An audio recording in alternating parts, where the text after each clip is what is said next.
For more than 4 decades, Alan Jackson has been the beating heart of American country music, a man whose songs painted portraits of love, loss, and the everyday struggles of ordinary people.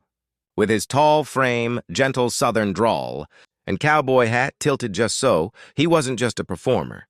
He was a storyteller, one whose honesty made him a legend. But today, that legend is facing the fight of his life. Behind the smiles and the stage lights, Alan has been quietly battling a devastating diagnosis that has changed everything. The man who once brought millions to their feet is now confronting the one thing he can't outrun: time and mortality. Fans first noticed the change years ago. His gait was slower, his movements more careful, and his once commanding voice carried a hint of strain. Many thought it was exhaustion, the toll of decades on the road. But in a heartbreaking interview, Alan finally revealed the truth. He had been diagnosed with a rare degenerative nerve condition that affects his balance and coordination. Even as his body weakens, Alan's spirit remains unbroken. "I'm not saying goodbye forever," he said softly, "but I know I can't do this much longer." Those words hit fans like a storm, a reminder that even the greatest voices must one day fall silent. Now, as Alan Jackson prepares for what may be his final chapter, his story becomes more than music. It becomes a testament to faith, family, and the unbreakable bond between a man and the people who loved him through it all. Before the fame, before the stadium tours, and long before he became one of country music's most respected legends, Alan Jackson was just a quiet boy from Noonan, Georgia. Born on October 17, 1958, he grew up in a small home built around his grandfather's old tool shed. Money was tight, but music was everywhere, from the gospel hymns sung at church to the old records his parents played on weekends. Alan's father, Eugene, was a mechanic, and his mother, Ruth, was a deeply spiritual woman who taught her children the value of honesty and hard work. "We didn't have much," Alan once said, "but we had each other, and that was everything." Those simple beginnings shaped his music in ways he never could have imagined. As a teenager, Alan discovered the raw emotion of Hank Williams, George Jones, and Merle Haggard.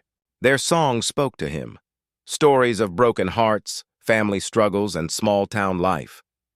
It was real, unpolished, and deeply human. That's what he wanted to create. With an old guitar and a notebook full of lyrics, he began writing songs about the world he knew, the people, the pain, and the pride of the South. After high school, Alan worked at a car parts store, married his high school sweetheart Denise, and dreamed of something bigger. It was Denise who changed everything. One day, while working as a flight attendant, she met Glenn Campbell, the legendary country singer. With Alan's demo tape in hand, she took a leap of faith and handed it to Campbell, asking him to give her husband a chance. That single act of love and courage opened a door Alan never thought possible. In 1985, he and Denise packed their car and drove to Nashville, Tennessee, the heart of country music. They had no money, no connections, just faith and a shared dream. Alan spent years struggling to be heard in a city filled with dreamers. He played in bars, wrote songs for other artists, and took any job that paid the bills. But when he finally signed with Arista Nashville in 1989, everything changed. His debut album, Here in the Real World, wasn't just successful. It was revolutionary. The title track became an anthem for working-class America, a reminder that life wasn't always fair, but it was always real. From that moment, Alan Jackson became a voice for the people who felt overlooked. His songs like Chattahoochee, Remember When, and Where Were You When the World Stopped Turning captured both the joys and heartbreaks of ordinary life. Fans saw themselves in his words: the farmer, the factory worker, the mother raising kids alone. Alan didn't sing for fame. He sang for them. By the early 2000s, Alan had sold over 80 million records, earned multiple Grammy Awards, and was inducted into the Country Music Hall of Fame. Yet, despite all the fame, he never forgot his roots.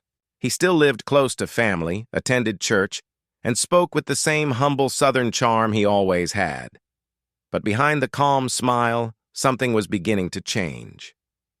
He started feeling unsteady on his feet during performances. Some nights he'd grip the mic stand a little tighter just to stay balanced. Doctors called it fatigue at first. Then they called it stress. But deep down, Alan knew something was wrong. He pushed through, never wanting to worry his fans or his family. But the truth couldn't stay hidden forever, because the man who once sang about life's simplest joys was about to face one of its hardest realities. For years, Alan Jackson had been a symbol of strength and reliability. On stage, he was steady and confident, giving fans exactly what they expected: honest lyrics, heartfelt melodies, and that signature smooth drawl. But behind the curtain, something was off. Small missteps, unsteady balance, and an exhaustion that never seemed to go away hinted at a deeper problem. At first, Alan brushed it off. He attributed it to long tours, late nights in the studio, and the natural aging process. "I thought it was just part of getting older," he told a close friend. "You slow down a little, but you keep going." He kept performing, kept recording, kept giving everything to the fans who had followed him for decades, but the symptoms worsened. Walking across the stage became harder. Chords that once flowed effortlessly on the guitar now required extra effort. Simple tasks backstage, like tying his shoelaces or carrying equipment, became challenging. Alan knew in his heart that this wasn't fatigue. It was something more serious. After months of tests and consultations with specialists, the verdict came. Alan had been diagnosed with a degenerative nerve condition. The disease affected his balance, coordination, and overall physical ability. For a man whose life was defined by performing, writing, and moving freely on stage, the news was crushing. In private, Alan confided in his wife, Denise. She had been his anchor for over 3 decades, supporting him through every career triumph and setback. "We cried together," he later admitted. "It wasn't just fear of the disease. It was fear of losing the life we built, the music we loved, and the connection with the fans that gave me purpose." Despite the heartbreak, Alan made a decision. He would face the diagnosis openly, not hide behind excuses. In an emotional press conference, he told the world, "I've always sung about life, and life has thrown me a curve I wasn't expecting. But I'm not giving up yet. I want people to know that it's okay to struggle, and it's okay to accept help." Fans around the world responded with an outpouring of support. Social media, fan clubs, and even fellow country stars sent messages of love and encouragement. Many shared their own experiences with illness, expressing gratitude for Alan's honesty. "He's not just a singer," one fan wrote. "He's a teacher, showing us how to face life's hardest truths with dignity." But behind the public displays of strength, Alan struggled privately. He worried about leaving his family behind, about whether his voice would carry through the next album, and about the long tours he had dreamed of continuing. The man who had always been in control suddenly felt powerless. And yet, even in the face of fear, Alan refused to let the diagnosis define him. He adjusted his touring schedule, worked closely with his doctors, and focused on creating music that resonated with his current reality. Every song became more than entertainment. It was a reflection of resilience, faith, and the fleeting nature of time. Through it all, one thing remained clear. Alan Jackson was determined to keep singing, keep connecting, and keep living fully, even in the shadow of this tragic diagnosis, because for a man who spent his life giving his heart to others, surrender was never an option. For decades, Alan Jackson had lived a life that seemed almost idyllic to the public. Tours, awards, and sold-out stadiums painted a picture of success. Fans admired his talent. Critics praised his consistency, and his songs became the soundtrack of countless lives. But beneath the cowboy hat and the warm smile, Alan faced challenges that few could see or understand. His diagnosis had introduced a level of vulnerability he had never experienced. Suddenly, simple tasks became exhausting. Walking to the stage required planning. Performing demanded extra focus. The man who had always appeared steady, unshakable, now found himself relying on others for support, from family to band members. "It was humbling," he later admitted. "I've always been independent." Asking for help felt strange, even frightening. The emotional toll was equally heavy. Alan had built his career on connecting with people, telling their stories, sharing their joys and heartbreaks.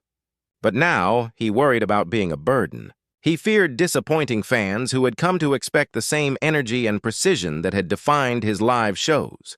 And in private moments, he confronted a deeper fear, the thought of not having enough time to say goodbye properly to his loved ones. His wife, Denise, became his anchor.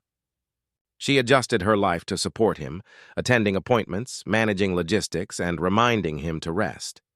"We've faced challenges before," she said, holding his hand during one particularly difficult moment.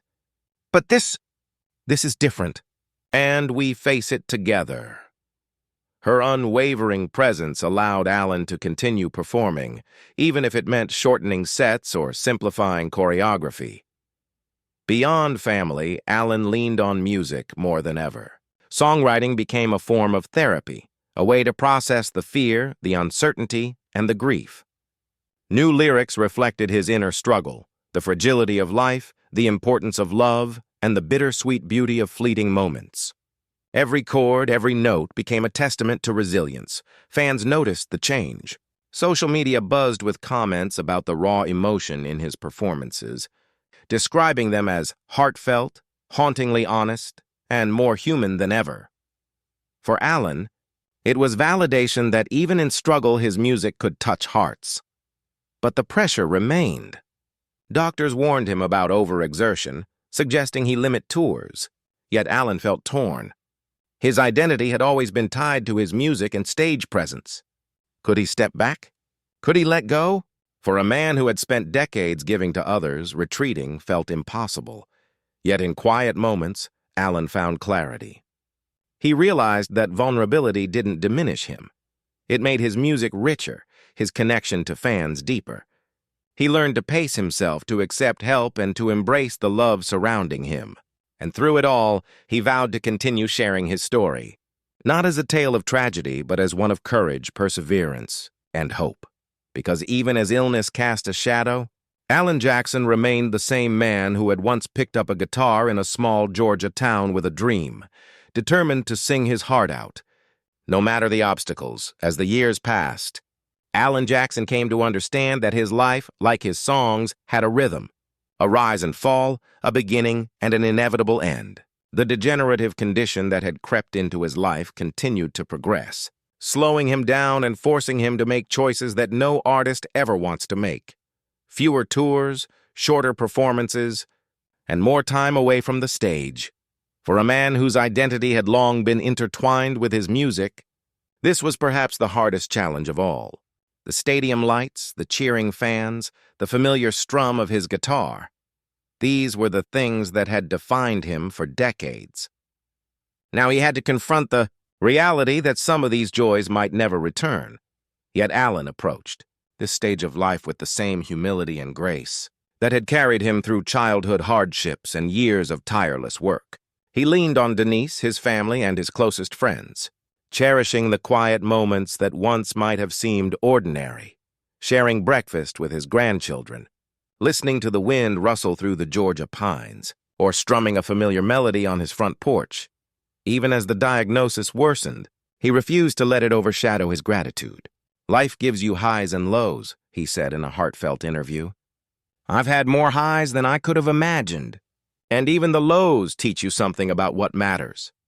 His words resonated deeply with fans, who had followed his journey not only as a musician, but as a human being confronting vulnerability with courage. Alan also began to prepare for the future in practical ways.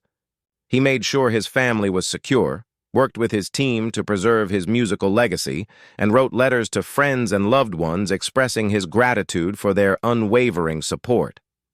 "I want them to know," he explained, "that every note, every song, every stage, it was for them as much as it was for me." The announcement of his reduced touring schedule was met with an outpouring of support from fans and fellow musicians. They understood that this wasn't the end of Alan's influence.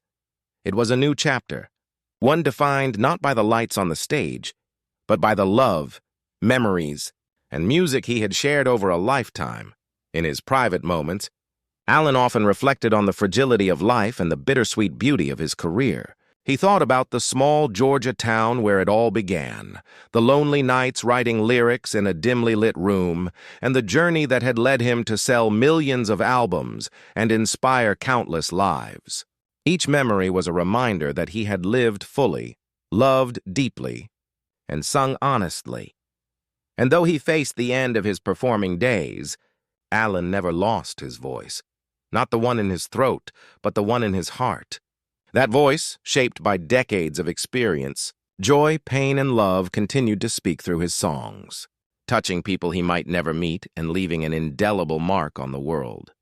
As Alan Jackson steps back from the stage, he does so not in defeat, but with dignity, gratitude, and peace. His story reminds us all that even when life's curtain begins to fall, the music of a true artist echoes forever, in hearts, in memories, and in the legacy left behind. Because Alan Jackson, the humble boy from Noonan, Georgia, isn't just saying goodbye to the stage, he's leaving behind a life and a music career that will never be forgotten.